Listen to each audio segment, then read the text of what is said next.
ہو گئے، دعا کریں اللہ ان کی مغفرت فرمائے۔ اللہم اغفرہ وارحمہ وتجاوز عنہ وادخلہ فی الفردوس الاعلی، اور اللہ ان کے پسماندگان کو صبر جمیل عطا فرمائے، اور جتنے لوگ فوت ہو چکے ہیں اللہ سب کے درجات بلند فرمائے، اللہ سب کے قبروں کو باغ جنت بنائے، اور اللہ تبارک و تعالیٰ قیامت میں سب کو جنت الفردوس نصیب فرمائے۔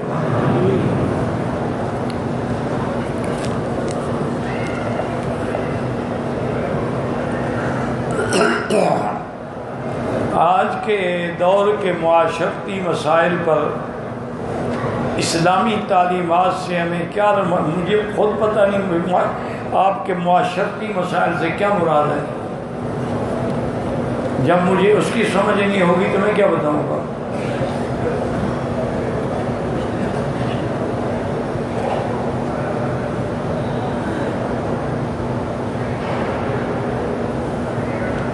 کعب الاحبار نے حضرت عمر کے سامنے تقوی کی وضاحت کیسے کی۔ ایک روایت میں کعب الاحبار آتا ہے،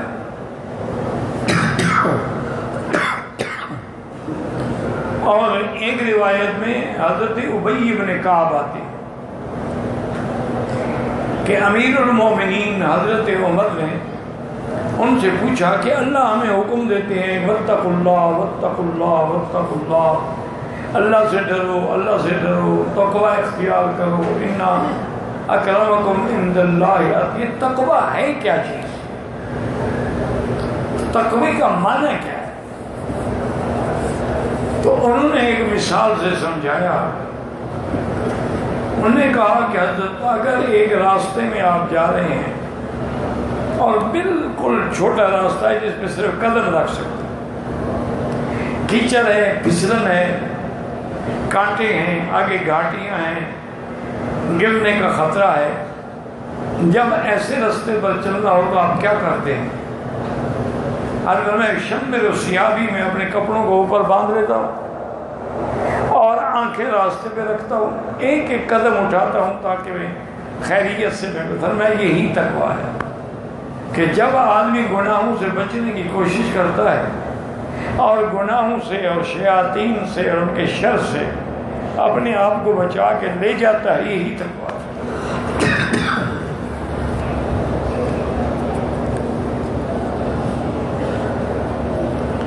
حضرت عائشہ مسجد سے عمرہ کرنا ٹھیک ہے؟ ہاں جی بالکل ٹھیک ہے۔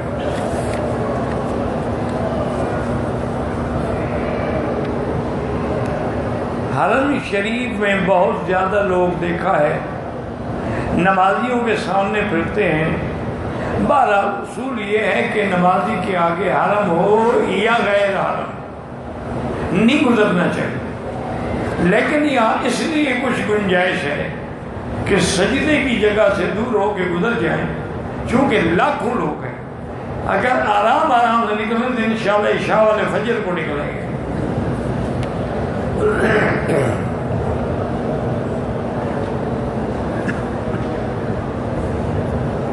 کعبہ شریف کا پہلا بانی حضرت ابراہیم علیہ السلام سے نہیں، حضرت وہ تو آدم علیہ السلام سے بھی پہلے بنا ہوا تھا۔ آدم علیہ السلام سے پہلے کعبہ موجود تھا، ملائکہ نے بنایا تھا، آدم علیہ السلام نے طواف کیا۔ حضرت ابراہیم نے جو بنا کی ہے وہ تو پھر کعبہ مٹ گیا، گر گیا، ایک ٹینے کی شکل میں موجود تھا، عمارت نہیں تھی، لیکن اللہ کا گھر تو تھا عند بیتک المحرم۔ پھر اللہ نے ان کو حکم دیا تو انہوں نے بنایا۔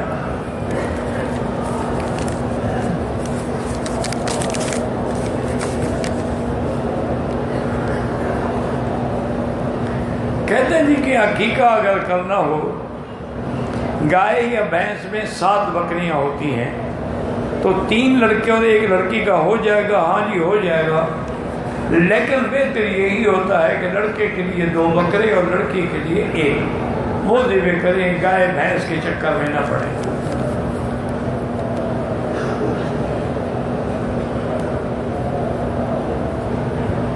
کہتے ہیں کہ عقیقے میں چونکہ 2 جانوں کا ذکر ہے، گائے تو 1 ہے تو پھر 7 بکریاں کیسے ہو گئی اگر 1 ہے تو؟ اللہ کے بندے ہر چیز کا فرق ہے. بکری اپنے مقام پہ ہے، گائے میں 7 ہیں. اسی طرح اونٹ کے اندر بعض علماء کے نزدیک 10 ہیں، بعض کے نزدیک 7 ہیں. وہ تو ایک جان ہے، پھر 7 کیسے ہو گئے؟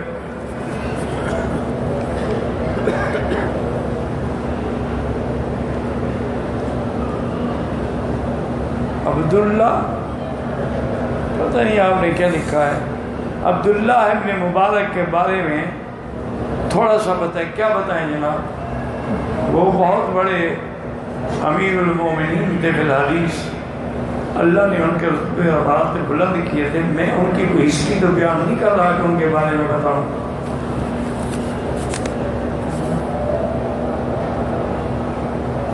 امام کعبہ کتنے ہیں؟ روز گنتے رہیں، 2-3 دن میں گن لیں گے. پتہ نہیں. اب یہ بھی کوئی مسئلہ ہے کہ امام کعبہ کتنے ہیں، پھر مؤذن کتنے ہیں، پھر دروازے کتنے ہیں، کعبۃ اللہ کا غلاف کتنا میٹر ہے. یہ مسائل ہیں پوچھنے والے. ہمارے گاؤں کا مولوی بدعت کرتا ہے، میلاد کراتا ہے، ختم پڑھتا ہے، 11ویں کرتا ہے. ایسے لوگوں کو پیچھے نماز نہیں ہوتی.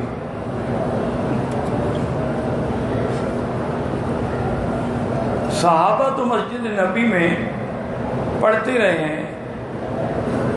کن کے پیچھے پڑھتے رہے ہیں صحابہ؟ کوئی عقل کے صحابہ حضور کے پیچھے پڑھتے تھے، یا پھر صحابہ خلفاء راشدین کے پیچھے پڑھتے تھے. وہاں کون سا بدعتی تھا جس کے پیچھے صحابہ پڑھتے رہے؟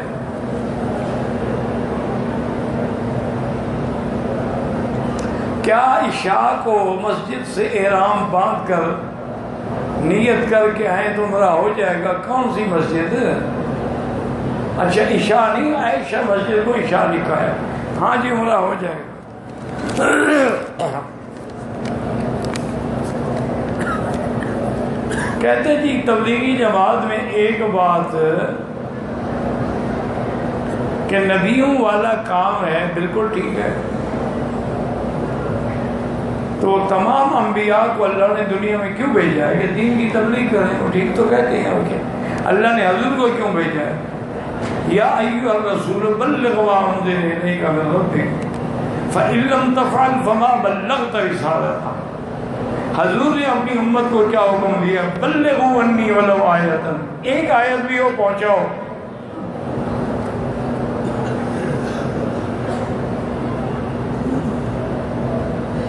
کہتے ہیں جی کہ ختم نبوت کے صدقے امت کے ذمے اللہ نے کیا لگائی ہے؟ مجھے نہیں پتا آپ کیا کہہ رہے ہیں.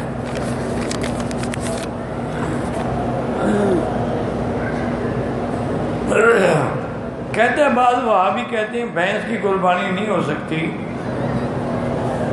مجبوری کے تحت ہو جائے گی جب اور کوئی چیز نہ ملے. کوئی اختلاف نہیں ہے.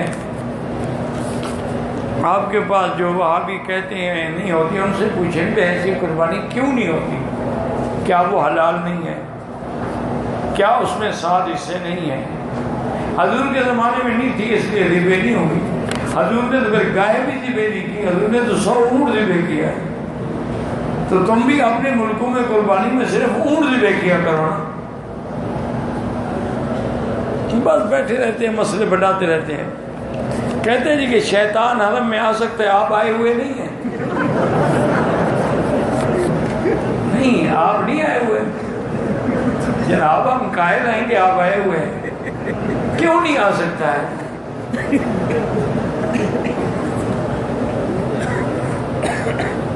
شیطان جو ہے نا، یاد رکھو 2 ہوتے ہیں، من الجنۃ والناس.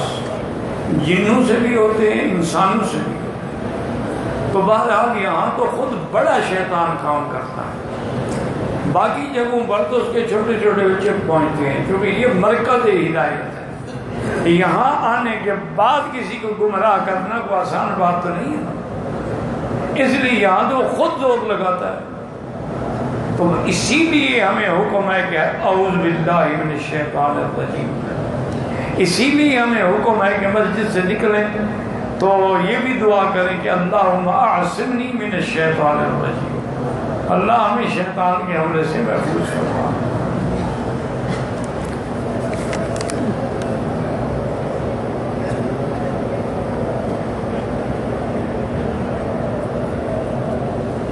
دینی جماعتوں میں ہم عوام کے لیے اسلام کا آسان راستہ کون سا ہے؟ میرا بھائی، تصوف اگر قرآن و سنت کے مطابق ہو تو وہ بھی دین ہے، چونکہ اللہ نے قرآن میں یہ حکم دیا ہے کہ قد افلح من تزکا۔ وہ تزکا کیا ہے؟ وہی تصوف تو ہے کہ تزکیہ ہو جائے بندے کا، تزکیہ باطن ہو جائے، صرف ظاہر نہ ہو بلکہ بصیرت کے ساتھ بصارت بھی ہو۔ تو اس لیے وہ بھی، اور تبلیغ جو ہے دین کی، وہ تو ہر مسلمان پہ فرض ہے۔ کنتم خیر امۃ اخرجت للناس تأمرون بالمعروف وتنہون عن المنکر۔ وہ تو ہر مسلمان کی ذمہ داری ہے کہ تبلیغ کرے۔ اسی لیے دوسری آیت میں اللہ نے فَلْتَكُن مِّنكُمْ أُمَّةٌ يَدْعُونَ إِلَى الْخَيْرِ يَأْمُرُونَ بِالْمَعْرُوفِ وَيَنْهَوْنَ عَنِ الْمُنکر۔ تو یہ تو لازمی ہر مسلمان کی ذمہ داری ہے کہ جتنا ہی اس کو آتا ہے اتنا دین آگے پہنچائے۔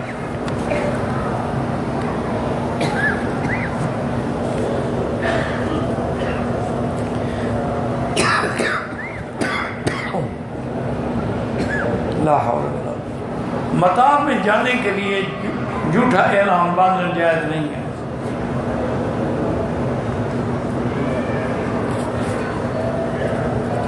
بس جتنا اللہ نصیب کرے کر لو۔ اگر شوق ہو تو پھر مسجد عائشہ سے جا کے عمرے کا احرام باندھ لو، جیرانہ سے باندھ لو، عمرہ بھی ہو جائے گا، طواف بھی ہو جائے گا۔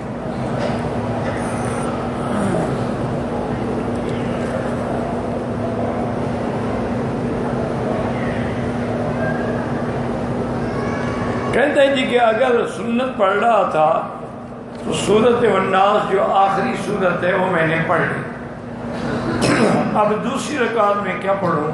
کوئی سورت پڑھ لیں، اسی سورت کو تو دوسری رکعت میں بھی پڑھ لیں تب بھی جائز ہے۔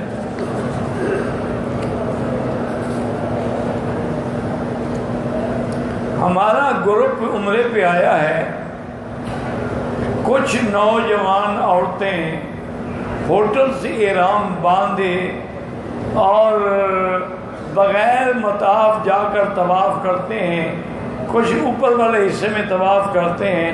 بہرحال جتنا مشقت ہوگی اتنا ثواب ملے گا۔ اوپر 1 گھنٹہ لگتا ہے، نیچے تو 15-20 منٹ لگیں گے۔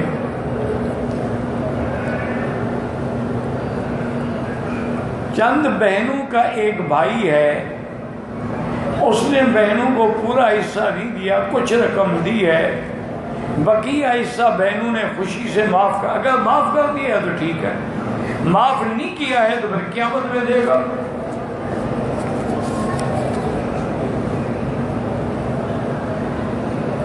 ایک آدمی کی اولاد نہیں ہے، اس نے کسی کا بچہ لے کر پرورش کی ہے، وہ اپنی تمام جائیداد اس مانگے ہوئے بچے کو دینا چاہتا ہے، کیسا کر سکتا ہے؟ اس کی مرضی ہے، جس کو دے، لیکن وہ بچہ رہے گا اسی کا جس کا تھا، بلدیت بھی اسی کی لکھی جائے گی۔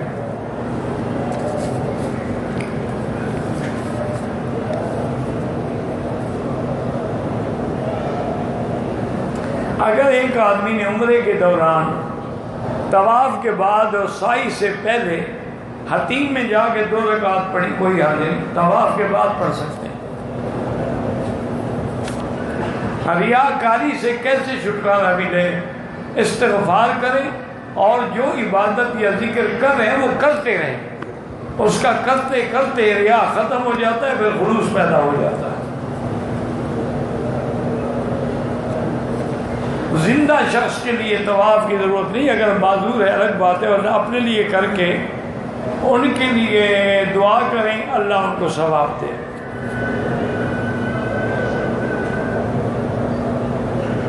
کسی شخص کا یہ عقیدہ ہے کہ حضور قبر میں زندہ نہیں ہے، وہ جانے، اس کا عقیدہ جانے۔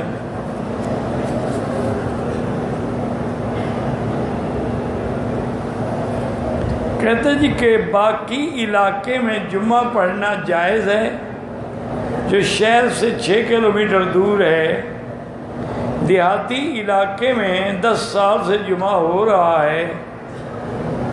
میں نے نہیں سمجھا آپ کیا پوچھنا چاہتے ہیں۔ بہرحال جمعہ ہو رہا ہے تو پڑھو، ورنہ شاید جانا پڑے تو جاؤ۔ گندم کا نقد ریٹ 1300 ہے، 6 مہینے کی ادھار پہ 1600 کا بیچیں، یہ ناجائز ہے، کیونکہ گندم کھانے پینے کی چیز ہے، اس میں استحصال نہ کریں۔ ہاں، کھاد کی نقدی کا ریٹ الگ ہے، ادھار کا الگ، وہ جائز ہے۔ اذان سے پہلے جو صلاۃ و سلام پڑھتے ہیں وہ بدعت ہے۔ احرام کی حالت میں سگریٹ پینا ڈبل حرام ہے۔ احرام کی حالت میں کعبے کے خلاف وہ ہاتھ نہ لگائیں، لگایا ہے تو غلطی کی ہے۔ جنازے کے بعد ہاتھ اٹھا کے دعا مانگنا بدعت ہے، چونکہ جنازہ خود دعا ہے۔ اگر تمہیں حضور کی سکھائی ہوئی دعا پر اعتبار نہیں تو ہمیں بھی تمہارے مولوی کی دعا پر کوئی اعتبار نہیں۔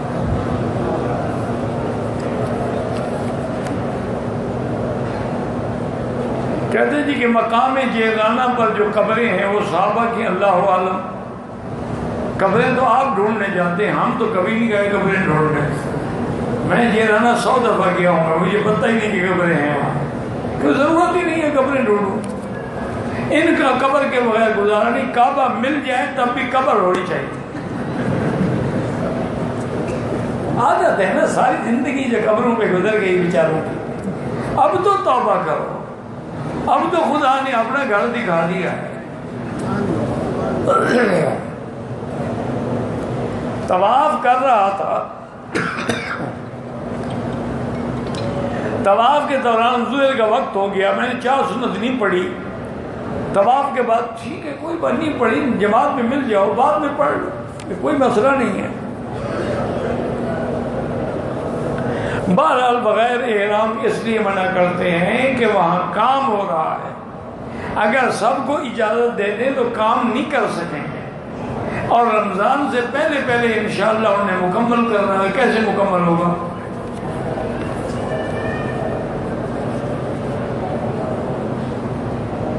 ایک عورت بھی علی مدینہ منورہ سے آئی، حیض کی وجہ سے احرام سے غلطی کی ہے۔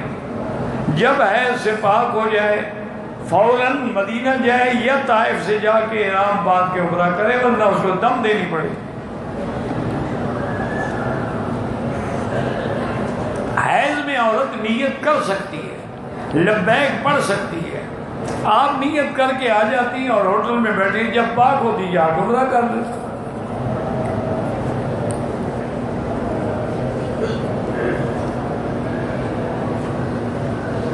کہتے ہیں کہ عورت نے عمرہ کیا، مدینے چلی گئی، واپسی پہ پھر عمرہ کیا، اب اس کو شک ہے کہ پہلے عمرے میں بال کاٹے تھے کہ نہیں کاٹے تھے، ماشاءاللہ دوسرے میں کاٹے ہیں نا، تو بس اللہ قبول کرے، توبہ کرو۔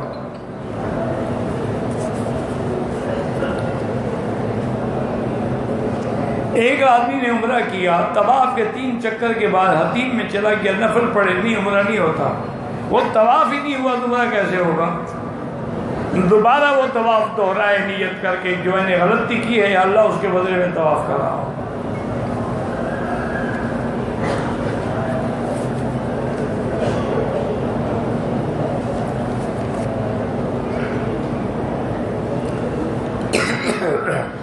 ہمارے ہاں مولوی اذان سے 10 منٹ پہلے صلاۃ السلام پڑھتے ہیں، بدعت ہے، بالکل ناجائز ہے، نہ کبھی حضرت بلال نے پڑھا ہے نہ صحابہ نے پڑھا ہے۔ اگر یہ دین ہوتا نا تو سب سے پہلے بلال پڑھتے۔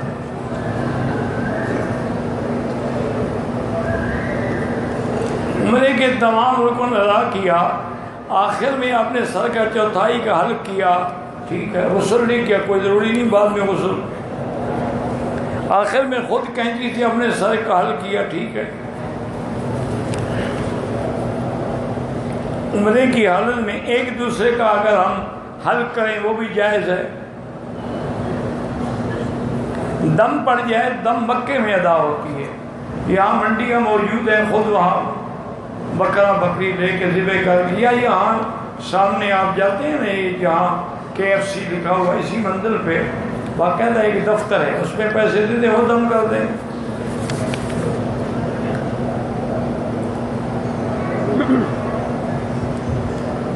احرام کی حقیقت یہ ہے کہ جو چیزیں پہلے حلال تھیں وہ احرام باندھنے کی وجہ سے حرام ہو گئی۔ بیوی حلال تھی، احرام میں حرام ہو گئی۔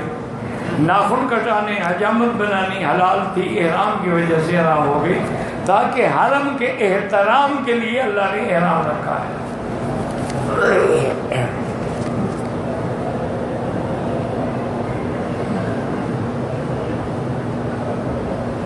ہم حجر اسود پر ایک عورت کو میں نے لوگوں کے اوپر سے واپس آ دیکھا، یہ بے حرمتی پر انتظامیہ کوئی لائن نہیں بنوا سکتی، ان کو لکھ کے بھیجیں۔ بہرحال اس نے بڑی غلطی کی، عورتوں کو رش میں جانا بھی نہیں چاہیے۔ حجر اسود کا بوسہ دینا سنت ہے، اور غیر محرم کو ہاتھ لگنا یا بدن لگنا جو ہے وہ حرام ہے۔ ایسی سنت پہ عمل کرنے کا کیا فائدہ کہ آپ یہ حرام کا ارتکاب کریں؟ دور سے اشارہ کریں، وہی بوسے کا ثواب ہے۔ مسجد میں ہوا خارج کر سکتے ہیں، مجبوری ہو، یہ طریقہ نہ بنا رکھیں کہ ہمیشہ باہر تو نہیں کروں گا، مسجد میں جا کے کروں گا، پھر گناہ ہے۔ میں باوقار بننا چاہتا ہوں، کیا کروں؟ تواضع اختیار کرو، جتنا اپنے آپ کو بٹاؤ گے اتنا اللہ اونچا کریں گے۔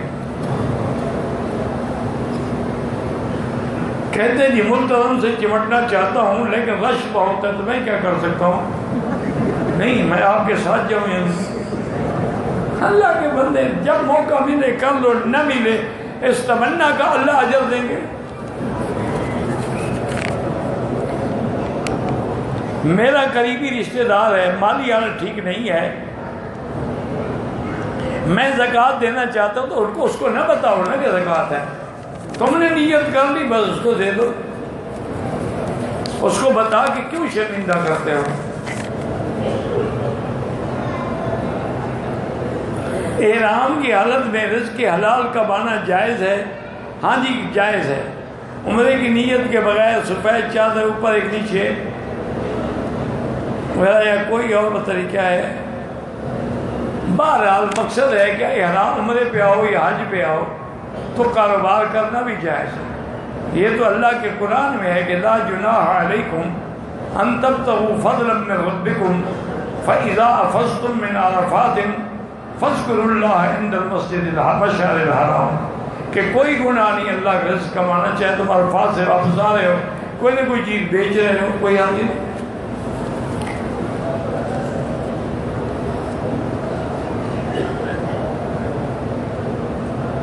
دوسرے عمرے کے بعد اپنے آپ کو اپنے بال آپ کاٹ دیے، کوئی حاجت نہیں، کتنے کاٹنے چاہیے؟ سارے سر پہ اس طرح پھیرے، نہیں تو کم از کم 1/4 حصہ بال کٹ جائے۔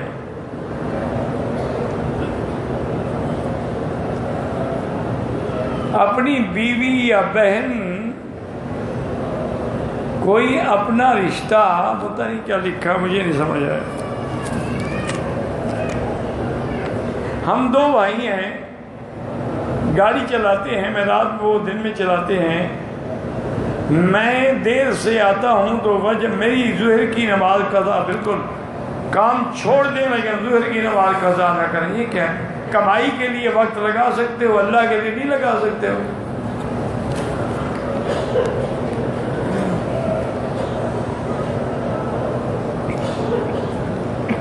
اکثر بھائی عمرہ ادا کرنے کے بعد صرف طواف کے لیے احرام باندھتے، وہ جائز نہیں ہے۔ احرام عمرے کے لیے باندھا جاتا ہے یا حج کے لیے۔ سورۃ بقرہ کا آخری رکوع میت کے پری پڑھا جائے، ہاں بعض تابعین سے ثابت ہے۔ دین میں ہر کام نیہ بدعت ہے، لیکن جو صحابہ اور تابعین سے ثابت ہو نیہ تو نہ ہوا نا۔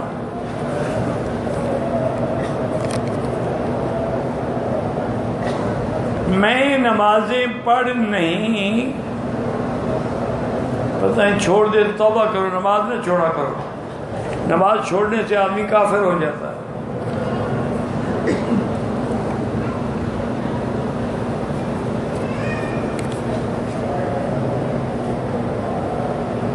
کہتے ہیں جی کہ آپ کرسی پہ بیٹھ کے درس دیا کریں انشاءاللہ۔ مسجد خیف جو ہے وہ مینا میں ہے۔ ایک عورت نے پاکستان سے احرام باندھا ہے، ایام حیض کی وجہ سے عمرہ نہیں کر سکی، مدینہ چلی گئی تو وہیں سے اسی نیت کا عمرہ کر لے، ورنہ دم دینی پڑے گی۔ وہ مجبور تھی نا، گھر لے جاتے ہیں، وہ کیا کرے، اکیلی تو نہیں رہ سکتی۔ 40 نمازیں مدینہ پاک میں پڑھنا بہت بڑی فضیلت ہے۔ اللہ تعالیٰ نفاق سے اور جہنم سے آزاد کر دیتے ہیں، لیکن نہ پڑھ سکو تو زیارت میں کوئی فرق نہیں پڑتا۔ پاکستان میں ووٹ کی شرعی حیثیت کیا؟ یہ پاکستانی علماء سے پوچھیں، نہ ہم نے کبھی ووٹ دیا نہ لیا، ہمیں کیا پتہ شرعی حیثیت کا۔ وہاں بہت سارے مولوی ہیں، اس موضوع پر تو بہت مولوی ہیں۔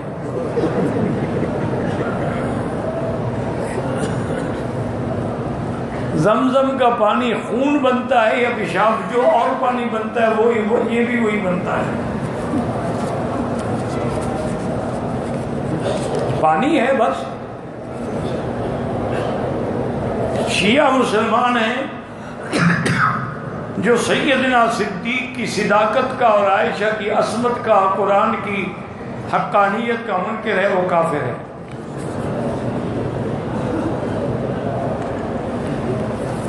حجر اسود بوسہ دینے کے لیے دھکا دیتے ہیں، اللہ ہدایت دے۔